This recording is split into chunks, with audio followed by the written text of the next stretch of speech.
Chuck, what's up, man? You tell me, Big Duke. You the man. I'm just What's visiting. going on with you, man? Hey, listen, guys, welcome, guys. This is first one, guys. This is set one fitness talk with one of the legends of the game, Chucky Brown. Me and Chucky Brown met what year? What, 2003, 4? One of those? Hey, it was a while ago. Yeah, I know, right? I know. Well, we met at the Carolina Pros game and Right. game and stuff like that. So we met there, and you know what I'm saying? I seen him do work, and we became real cool, and that's like my big brother right there. So first, Right. man, I want to welcome you. I want to welcome you, Chuck, for coming into Fitness Talk, man. Set one, man. This is set one. So, all right, man, give us a quick briefing about your journey from humble beginnings to being a key player on a championship team. Well, I started playing. Grew up in New York City, so started playing on the playgrounds, and I played football, played baseball, but I really took a liking to basketball. Right. Didn't really grow yet. Was cause like in a freshman in high school, I probably was about 5'9". I hit a growth spurt from that freshman summer to sophomore to like 6'5". So I tried out for my team in Cardinal Hayes in the Bronx as a freshman. Got cut, and the next year my grandmother got sick, so my father wanted to move to North Carolina because he's from North Carolina. Right. So moved to North Carolina, and I hit a growth spurt that summer, and I shot up to like 6'5". So I just took a liking to basketball, and played and went to North Brunswick High School. Made the varsity as a sophomore. Didn't play a whole lot, but that didn't upset me or anything. That just made me want to work harder to get out there. You know what I'm saying? So, Right. I put forth the extra work, and when I first came, I was more of a driver, slasher. Couldn't really shoot the ball well. So as I began to play, I noticed that guys, like when I got the ball on the perimeter, they would just back off. Exactly. I want you to come down low with me. I want to mix it up, baby. I want to mix it up. I want that pulse. Right. So I was like, all right, well, I got to put a stop to that. So that made me work on my outside game, and I became a very consistent mid-range shooter. And as I journeyed, like college, I became a really good mid-range shooter. And then as I went to the pros, I had to work on the three-point shot. So I became a better three-point shooter as I got to the pros. So I mean that's basically about it as far as like the playing stuff goes. I had to work hard to get everything. Nothing was given to me, and it was very competitive. Right. No, I said that, man. I understand that because just like you said earlier, man, I was on the varsity team as a sophomore as well. Right. That's how I got the name Big Duke. Because we was coming through, it was 10th, 11th, and 12th grade. And so I was in the 10th grade, and I played varsity. And it was, man, you like a little stud, like John Wayne, the Big Duke. We're going to call you the Big Duke. So that's how the name came about. Yeah, that's how it came about, Big Duke. I want you to touch on, man, what it was like being a part of a championship team and having a 13-year successful career with, Moochie Norris, Mario Ellie, all them dudes, man. What it was like playing with them guys and stuff like that? Well, it was great, man, because the part I loved about playing on a championship team is that everybody knew their role. Now, I knew my role was to come in and play defense and do the dirty work. Right.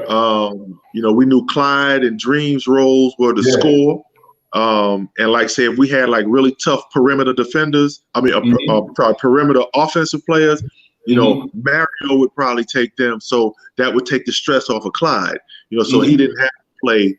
We want you to play both ends, but if we could lighten your load a little bit, that's what we did. So Mario helped lighten the load for Clyde because Mario would get on the best perimeter offensive player on the other team. So Clyde then put forth more energy on offense. So, like I said, the best thing about playing with a championship team is that everyone knew their roles. Now, we didn't always agree on things, but we settled it like men. We knew we had one goal at hand, and that goal was to win. So if we're having a little dispute, a little argument, we're like, all right, when we say that till after the game, yo, let's get this dub real quick, and we'll deal with whatever. Right. You know what I'm saying? So that's what I love about playing with a championship team. Funny story, Chuck, man. My agent, my shaky ass agent back in the day, man, Sam Cameron. I still remember that dude, man. Right. He said when John Lucas was the coach there. And, John Lucas was the coach, and he said, wouldn't it be crazy if you got a chance to come down here to Houston and run these guys? So it was like when Oliver Miller was there, Steve Francis, Sam Cassell, Mario Ellie. Yeah. And I played with them dudes. My man Antonio McDice, I ran with them dudes. Right. You know what I'm saying? After that. And the funny thing is, my agent was like, yo, what you think of my guy? He was talking to, God bless, Moses Malone eating.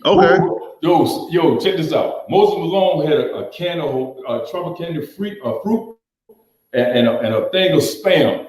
And he was like, he's a big man can play. Oh, you need to shop him around. You know, you need to shop him around, man. And yeah, man, that was my thing, man. And the crazy thing about that, Sam, I don't know if you remember Jermaine Jones. Yeah. I beat him out, but at the same time, man, sometimes you just don't get the luck of the draw, man. I beat him out. And to this day, one thing that's sticking in my side is we was on the same flight coming back. And he was sitting side by side of me. And I was coming back to North Carolina. And he was going back to Georgia to get his stuff, you know what I mean, going back to Cleveland. And going back to Houston and stuff like that. So that's my thing, man. So I want to ask you, man, I know you had a good career, man. You had a good long run at it. You know what I'm saying? Give us the game today versus when you played. Like, give us a brief comparison and contrast of the level of competition, you know, when you enter the league and until you retire. What it's like now? Like, what's the balances? What's the scales like? Well, I think that when I came into the league, it was a lot of grown men. You know, it was, you know, most guys stayed 4 years of college. Yeah. And then went pro. So I think that when you went to a team, like when I went to Cleveland, I got drafted by Cleveland. Okay, we had Tree Rollins was like a 10-year vet. Yeah. Larry Nance was like a 10-year vet. Paul McKeskey like a 10-year vet. You know, Hot Rod Williams a 5 or 6 year vet. Brad Daugherty was a 6-year vet. Craig Elo, you know, 6-year vet. So you had more of a veteran presence when you came into the league back then. Right. Whereas now there's not as many veteran players on the roster. Another example would be like, you know, when I first came in the league, they made us carry bags and stuff like that. They don't do that. You know what I'm saying? Yeah, I mean, and it wasn't really hazing because what they would do, like I would carry Larry Nance's bags, but then in return, you know, anything I wanted, he took care of it. Okay. You know what I'm saying? I didn't have any money. Okay. You know what I'm saying? Yeah. Right. You know what I'm saying? So, and I think like the difference in today's game, like years ago, we used to have to lift a lot of weights and do a lot of like the Olympic lifting, you know, the power cleans and stuff like that. Yeah. Whereas because we did more physical holding and grabbing and stuff like that. Whereas now, I think the game has been, you know, it's more offensive now. So people want to see high scoring games. Right. That it's not that the guys don't play defense, but they don't really stress the defense, and you got a lot of pressure on the defense where you can't do a whole lot. So the offensive player knows that. Right. So, you know, the offensive player has his way. You know, I think that today's players, I think that they're probably they I'm not going to say that they shoot the ball better, but they do shoot the ball with more range. Like years ago, like a one pass 3-point shot was a bad shot. Now, you know, everybody it's up. You know, it's kind of hard to watch the games when, you know, people are missing though. It's kind of hard to watch those games when they one pass 3-point shot and it's a miss. So it's kind of hard to watch those games. But I do think that the players today are they're still good, very good players, very athletic players. But I think that the game has changed because you can't touch people as much. Right. And what was a bad shot or a good shot back then, today is like a bad or good shot now. You know what I'm saying? So the things have changed a little bit as far as that goes. Cool. You know, you touched on my next point, what I was going to lead into.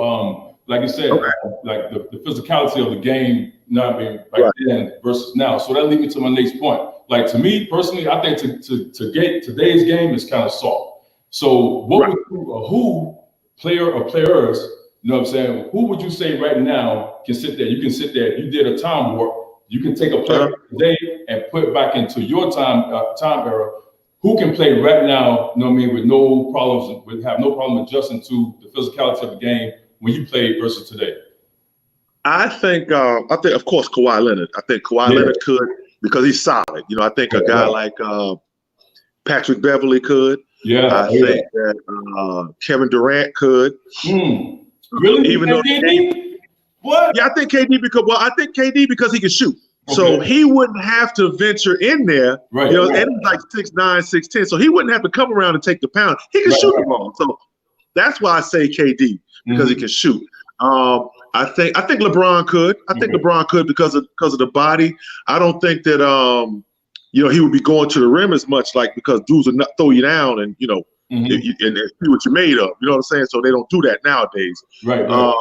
I think a guy like I think Westbrook could. I think Westbrook could. I mean, I think Harden could, but I think that they would take like the traveling out of the game because he travels a lot. So I think but I definitely think that you know, he got good size. I think that he could. I think that Lou Williams could. I like Lou Williams. I think Lou Williams could play. Yeah, I think a lot of the Clipper guys, I think they have a lot of grit. So anybody with some grit and some toughness, they could play. You know, years ago, because it was a lot more physical, a lot more tougher league. I mean, one night you might have to fight somebody. So and I think that the Clipper guys have some grit and toughness. I'm trying to think who else. Giannis. I think Giannis could do it. Yeah, definitely. I think Giannis could also do it. You know, there's quite a few guys that I think don't get credit. That the guys think, well, he couldn't do that back then. That I think they could. You know, they might not be as effective, but they could. Right. I'm gonna be honest with you. I'm gonna give you a little pushback on KD though. I'm gonna give you a little pushback. That's all right. I'm gonna give you a little pushback on that, big fella. Because you were a shooter that can sit there and take that bump and still be like, okay, cool. Right. KD, although a great shooter, would take that bump and then go start crying to it. You know what I'm saying? That's right. So when I'll give you that. You'll take that bump. Okay, cool. Let's go on to the next play. Right. KD to take that bump and have an emotional type of feel about it. You know what I'm saying? He'll be ain't getting ball enough, or hey, ref, check this out. You see what I'm saying? So I got you. You know what I'm saying? Now, side question. All right. I gotta say this, man. What do you think Wilt Chamberlain in his day, do you think, like, I mean, Wilt was that dude, man? And I know this all what we talk about. Do you think Wilt can sit there and still, a lot today in his prime? Do you think Wilt can play in the game today? Yeah, I think Wilt could, because Wilt. I never saw Wilt play, but everything I heard about Wilt ran track. Wilt did, played volleyball, all kinds of crazy. Wilt was an athlete, So I think Wilt could play in today's game, and Wilt would be a problem. I think Kareem could play in today's game, and would be a problem. I think Hakeem Olajuwon would be a real problem in today's game. Now you take like a guy like a Mark Eaton. I don't think he could play in today's game because he was just a big space eater. But guys that were big and score and do things, they could play in today's game. That's what's up. Man, let's go into the meat of it. NBA dreams and the youth, man. You know what I'm saying? Like kids nowadays, got coaches beating down their doors, I'm coming at them. So anytime they get a dunk, they get a jump shot, you know what I mean? That equals social media. And then all of a sudden it's going up on Snapchat, Instagram, Facebook, whatever it is. So what are some of the pitfalls that you have seen the youth do today? And what should they do to avoid those pitfalls instead of chasing those likes and views? What are some of the pitfalls that you've seen and how to avoid those pitfalls for the youth? Just because they sit there and everybody patting them on the back saying, listen, you're going to be the next X. You're going to be the next Y. Right. You see what I'm saying? So what are some of the things that you can sit there and look forward to? Also, Chuck, link that to the dedication and the hard work you had to put into. How do all that intertwine and tie in together, you know what I'm saying, for the youth today? Okay. Well, I think that one thing that the youth today, I mean, I know you want to be a kid, but I think that if you want to make it, and do this, you have to put the time in. And that means that, you know, yeah, your friends may be able to go do some things. There are going to be some things that you have to sacrifice, and that's going to be like free time and doing out with the boys. And you're going to sacrifice some of that in order to, because you got to put the time in. If you're not putting the time in, you're not gonna make. It's not gonna happen. So, and I'll give you a perfect example. I had a kid one time ask me, you know, he wanted to work out. So I was like, okay, let's work out. Let's go Saturday morning at 7:00 a.m. And the response I got back was, well, I'm gonna be hanging out Friday night. I don't know how much you're gonna get out of me Saturday morning. So that told me right there, you don't really want it. Right. You know, you're gonna have to grow up a little faster than you want to. You want to do this. You know what I'm saying? Because I can remember there were things that I, you know, and things that, you know, you think you're missing out on, you're not missing out on. Like, you know, going to the club or whatever. You're not missing out on nothing. That's not gonna be there. Right. What's not going to be there is that career, that same opportunity for that career. That's not going to be there. So, you know, some of the sacrifices that I had to make, you know, I couldn't, you know, go and hang out all night, you know, and I never wanted to. I did, you know, basketball is what I wanted to do. So you got to be dedicated to it. So I think that a lot of kids today, a lot of them aren't dedicated, and you have to, in order for you to be good, you have to do what others might not be doing. You know what I'm saying? So at 7 a.m., how many kids are getting up to work out at 7 a.m.? Right. You know what I'm saying? They want to sleep in. So you have to get out. And how many kids are getting up and going to run, you know, at, you know, maybe 3 in the afternoon, then run again at 8 at night? You know what I'm saying? Getting that extra work. That's true, Chuck. You have to do the extra if you want to be good. You talk to any professional athlete, I don't care what sport it is, in order for them to get to that level, they had to do extra. Right. And you know what, Chuck? I want to piggyback off that, man. I want to dovetail that and say, man, today social media has such a stranglehold on today's youth that every time they have a good game or good camp or something like that, the first thing they want to do is go out and get that whole pat on the back from girls and everybody saying how good they are, instead of going home and watching what they did wrong. Right. So going home, looking at the tape, linking up with the coach. Hey, coach, can I see the tape and see what I did wrong? That's right. You know what I'm saying? That's right. So instead, if it's a Friday night or a Saturday afternoon when the game is played, they're ready to sit there and say, "Oh man, you don't want to do. Oh, you crossed them over. You did whatever." But let me go and look at that film. You know what I'm saying? To see what's coming up, because that's what some of the greats do. I used to have a kid that I would take to NC State. You know what I'm saying? That's the college you went to. I used to take him to NC State to do my autography class at 5:30 in the morning. What happened was, Chuck was 14, he was dedicated. 15 came around, the little girls started coming to play, coming to his ear, give me that buzz. I'm gonna sleep in today. The next thing you know, he didn't even make his JV team. He didn't even make his JV team. So I understand your point on that, man. So I definitely understand that. You know what I'm saying? Because and that's gonna lead into my my last point here, is I want to talk to you about, like, I think kids don't understand the grueling long season that, you know what I mean, the NBA go to. The traveling part, the eating the preparation part.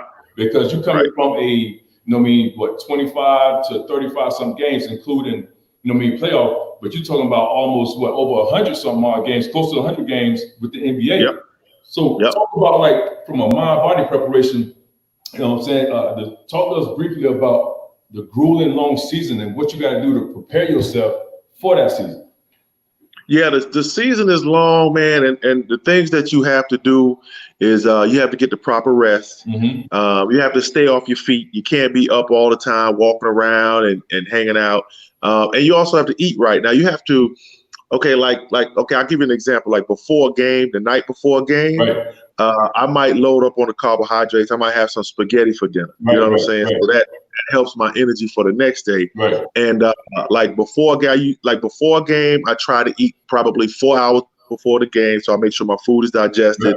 But it'll be something light. Like my big thing was a peanut butter and jelly sandwich. I used to eat strawberry jelly, and extra crunchy peanut butter. That was my thing.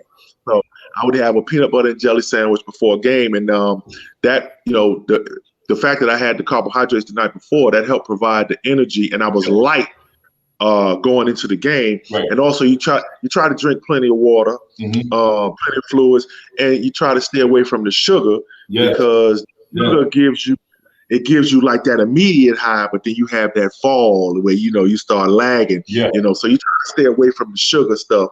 Not saying that you don't have any. You have some sometimes. Yeah, you're human, but you just like before the games, you don't want to be eating no hamburger, nothing heavy to make you slower during the game. So you have to eat right, and you try to get 7 to 8 hours of sleep. You got to get down, even if you're just laying in the bed, watching TV. Get off your feet. It's stressful enough dealing with the dude across from you who is going to be a pain because he's one of the best in the world. Right. You don't want to have you don't want him to have any advantage over you. So just do the right. So that's the main. And it's really, once you start doing it, it's not that hard. It's very easy. But those are the main things I think you got to do. But I'm going to say this, though, Troy. It's hard to convey that, though, man. It's hard to sit there and convey that to the youth because they can have a good, hard workout. And then, one day, they want to sit there and go get that Bojangles and stuff like that. You know what I'm saying? Those fries and the Popeyes and stuff like that, the hamburger and stuff like that. It's hard to sit there and convey that. Where do you think that that line right there, where do you think that falls at? Do you think that falls on the parents and stuff like that? Is that the connection there? What's missing in that aspect, especially from a prime time player that sit there and saying they want to get better? Do you connect, you being a coach and stuff like that, and that great run, do you connect with the parents on that end, or do you connect with the child, or both? Is it like a joint effort in that situation? Yeah, I think it's probably a little bit of both. I think that one thing that the kid could do is maybe, what I used to do is I would have a day where I could, a cheat day, maybe Friday, eat what I wanted, eat what I want to. But the rest of those days, I was eating right. And what eventually happens is you do this for a while, and then your cheat day goes away. So I think, but you got to start, with that one cheat day. But I definitely think a little bit goes on the kids, but a lot more goes on the parents, because the parents are the providers. And they pay for the meals. So unless the kid got a job and is doing his own thing, most of it, I say, goes to the parent. And if the kids say, I want to eat this, the parent has to convince them, like, look, you got to do this right here. Let's find a way to, because there's good stuff, there's healthy stuff that's good for you, and it tastes good. You can make it taste good. So I think it's up to the parents to try to. It's more so on the parents than anything. I'm gonna say 75 or 70, 65, 35 parents. It's more of a care for. So I'll put it like that. And on the back end of that, as far as like working out wise, you know what I'm saying? Because like you, we grew up like, everything was like, you gotta lift, you gotta do this stuff like that. But I don't think that enough. I think nowadays everything is evolving. I don't think people are taking into consideration like the stretching aspect of it. You know what I mean? Elongate, taking part of it instead of just like lifting up weight, heavy dumbbells and picking up something and putting them down. I want to sit there. What you think as far as that connection since, we in 2019 versus the 90s and stuff like that, when you go to the gym, you bench press, you squatted, you deadlift and stuff like that. You did the power cleans, you did the Olympic lifts. So what do you think right now, and then again, too, I'm gonna hit on this and I'm going to my last topic, like as far as like Zion Williams, you know what I'm saying? Everybody's saying that he's 285, he's 2weight. Here's my theory on it. Like I would sit there and say that, reason being, I would sit there and say he is, I would sit there and say he maybe can lose about 10. Reason being, the constant pounding over the years on those joints, on those hips, on those knees, on those ankles and stuff like that, something's going to give. No matter how much technology you have. So what's your take on that, Chuck? I think that, me personally, I think that Zion could lose some weight. I think that, like you said, the constant bouncing, and you at 285.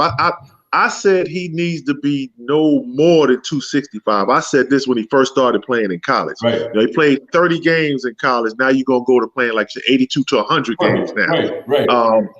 So, and they do all the load management stuff and all that, but still, I think he needs to get down to like 265, and I think he'll be fine. But he has to not necessarily stretch his game to the 3-point line yet, but he has to just get a mid-range jump. Yeah. Where he can one dribble pull up, and he ain't going in there constantly having to bounce over big, because he's only like 6'6". So he's going to have to go in there, and he got to get off the floor. He got the amazing vertical, but he's going to have to use that every time because he's a driver right now to the basket. Yep. So he's going to have to bounce up every time hard and try to go up with cats.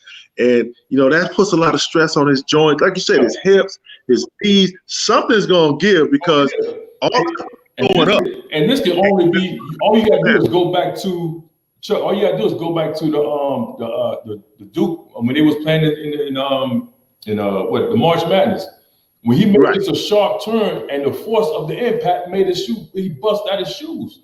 And see, and the reason being, I'm 6'7", I'm 285, Chuck. You see what I'm saying? I'm 6'7", 285. So, and at the same time, I know that if you and I'm not competitive like that, I'm done. But at the same time, I'm pretty damn good shape. But you talking about ruling season? If I had to sit there and say, I want to play ball. You best believe I'm gonna get down to about 265, something like that. That's right.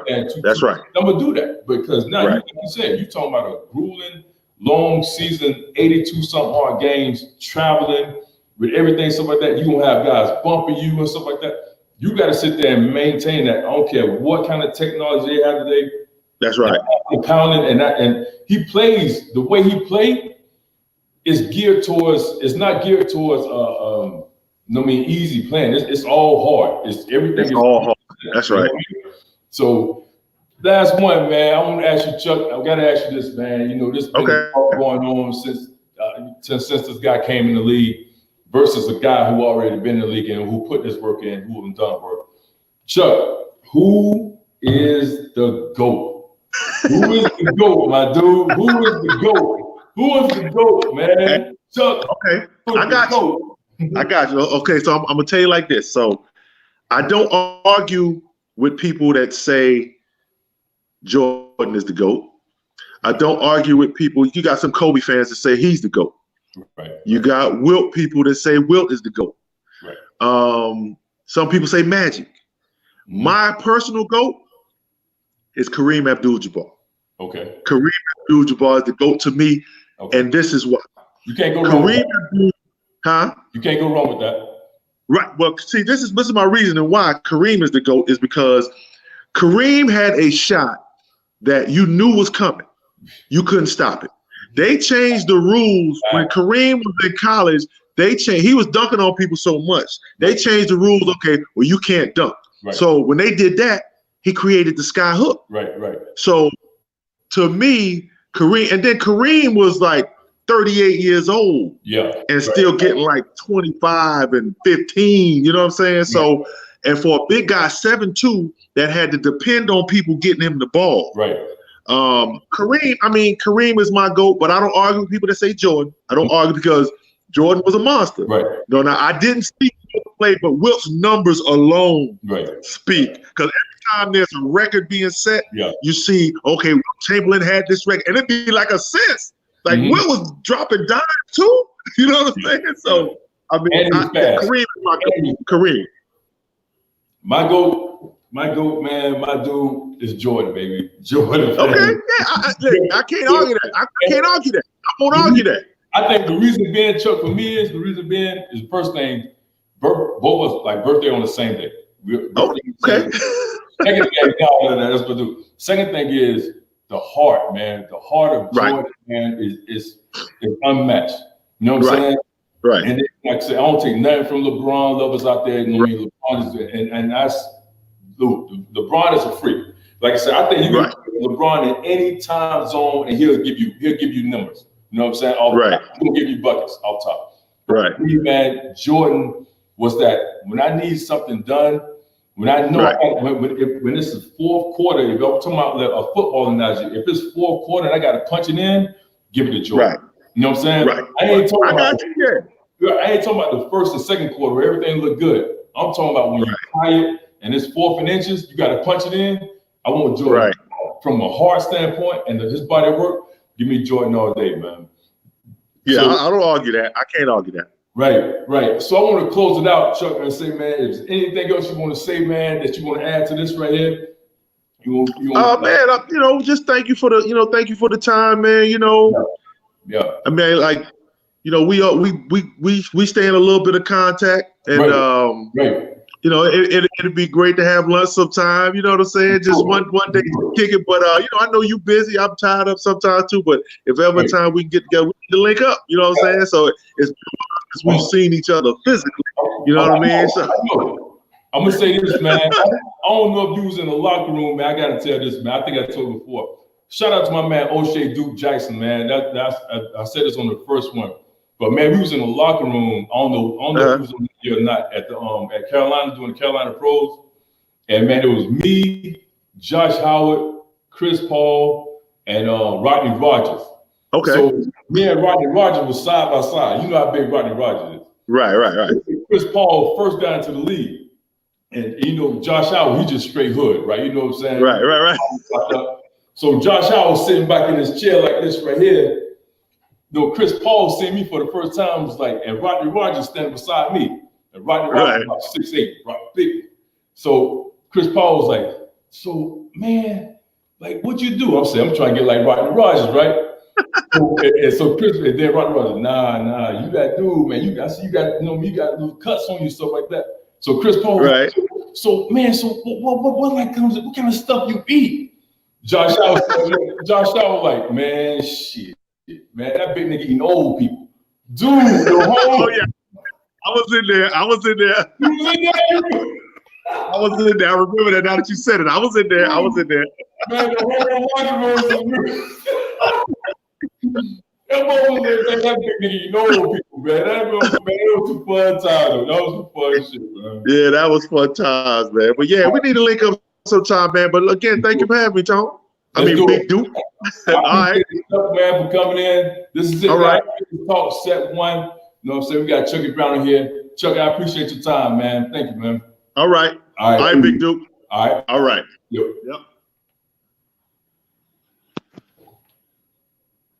Yeah, that Chuck.